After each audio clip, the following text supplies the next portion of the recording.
আবু সাঈদ নামে এই ছেলেটা শহীদ হয়নি, ও নিজে আত্মহত্যা করেছে।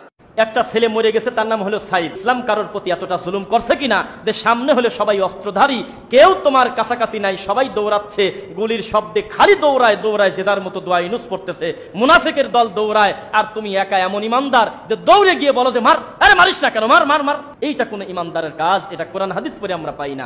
আহলে হাদিসের নাম নিয়ে অনেক মানুষ আজ মানুষকে ধোঁকা দিচ্ছেন। আহলে হাদিস এই শব্দটা খারাপ না, কিন্তু শব্দটা নিয়ে আজ ধোঁকা দিয়ে বোকা বানিয়ে অনেকে এখনো পর্যন্ত জালেমদের পা চাটতেছে। কালকের বক্তব্য ছিল একজনের রফিক নামে, আমি নাম নিয়েছি এই কারণে চেনার জন্য। লোকটা জানাচ্ছে এখন জনগণকে আবু সাঈদ নামে এই ছেলেটা শহীদ হয়নি, ও নিজে আত্মহত্যা করেছে। বিশ্বনবী কোরআন হাদিসের ভেতরে তিনি স্পষ্ট ভাবে জানিয়েছেন, কেউ যদি দেওয়াল চাপা পড়ে মারা যায় সে শহীদের মর্যাদা পায়, পানিতে ডুবে মারা যায় শহীদের মর্যাদা পায়। এ কথা কি নতুন শুনছেন? বলেন।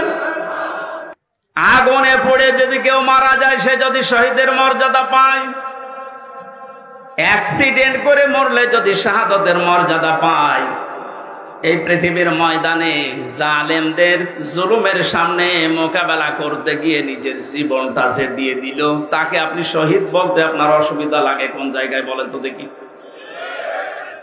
এবার আমাদের দুইটা নোটিশ বলছে, যেহেতু এই শব্দটা শুনি আজ 2 দিন ধরে অনেক জালেমের দোসর যারা, তারা এখনো পর্যন্ত অপপ্রচার চালাচ্ছে এদের বিরুদ্ধে, এই জন্য 2টা নোটিশ বলছি। সূরা বাকারার 154 নম্বর আয়াত, 2 নম্বর পারা, 2 নম্বর পৃষ্ঠা, 12 নম্বর 13 নম্বর লাইনে আছে, ভালো করে মিলাবেন। আল্লাহ পাক বলেন, ওয়ালা তাকুলু লিমান ইয়াকতালু ফি সাবিলিল্লাহি আমওয়াত বাল আহইয়াউ ওয়ালাকিন লা তাশউরুন। আপনি হয়তো এভাবে এতদিন চিন্তা করেননি, যেভাবে আমি বলছি মিলিয়ে দেখেন। আল্লাহ বলেন, ওয়ালা তাকুলু, হে পৃথিবীর লোকেরা, কেউ এ কথা মুখ দিয়ে বলবা না। কথা বলে মানুষ কি দিয়ে? বলো না কেন? এজন্য মুখের ওপর আল্লাহ নোটিশ দিয়েছেন, কেউ এ কথা বলবা না। 1 2 জন না, কেউ বলবা না, বহু বচন। লিমান ইয়াকতালু ফি সাবিলিল্লাহি আমওয়াত, আমি আল্লাহর জন্য, মানবতার জন্য যারা জীবন দিয়ে গেল, এই মানুষ মরে গেছে, এ কথা বলবা না। বাল আহয়াউন, বরং তারা জীবিত। ওয়ালাকিন লা তাশউরুন, কিন্তু তোমরা টের পাও না। এটা তো মুখের উপর আল্লাহ দিলেন, মানুষ মুখের পরে অন্তরেও ধারণা করতে পারে। ধারণা করা কি দিয়ে?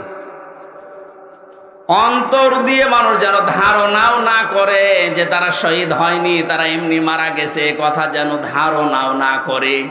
সূরা আলে ইমরান 4 নম্বর পারার 11 নম্বর পৃষ্ঠার 9 নম্বর লাইনের 159 নম্বর আয়াতে 69 নম্বর আয়াতে আল্লাহ জানিয়েছেন, ওয়ালা তাহসাবান্নাল্লাযীনা কুতিলু ফি সাবিলিল্লাহি আমওয়াতা বাল আহয়াউন ইনদা রাব্বিহিম ইউরযাকুন। খুব খেয়াল করেন, অন্তর দিয়েও কেউ যেন ধারণা না করে যে ওরা মারা গেছে। আল্লাহ পাক বলেন, ধারণাও কোনোদিন করবি না যে ও মরে গেছে না। কারণ জীবন জালেমের সামনে নিজের জীবন দিয়ে দেওয়া তো সহজ কথা না। ওরা কিন্তু জীবিত আছে, ওরা জিন্দা। ইনদা রাব্বিহিম ইউরযাকুন, তারা তাদের রবের কাছেই রিজিক পাচ্ছে। সুতরাং আবু সাঈদ রংপুরের এই ছেলেটা জালেমের সামনে দাঁড়িয়ে জীবনটা দিয়ে শাহাদতের মরণ পেয়েছে। এটা কোনোদিন আপনি মুখ দিয়ে যেন না বলেন যে লোকটা মরে গেছে, ধারণাও না করেন যে ও মরে গেছে না, ও শহীদ হয়েছে। কি হয়েছে? স্বাধীনভাবে কথা বলতে পারতাম না। পাশের জেলায় বাড়ি আমার, নাটোর, কুষ্টিয়া। এখানে দাওয়াত খেতে এসেছিলাম বিয়ের, তারপর আমার ঢুকতে দেয়নি। কোথায় ছিলাম আপনি টের পেয়েছেন? স্বাধীনতা পরাধীনতা কি আমরা 17 বছর টের পেয়েছি। স্বাধীনভাবে চলাফেরা করার, বাক স্বাধীনতা ফিরিয়ে দেওয়ার জন্য যে মানুষগুলো জীবন দিয়েছে, মাস্ট বি 100 ভাগ আমি বিশ্বাস করি ওরা সব শাহাদতের মর্যাদা পেয়েছে।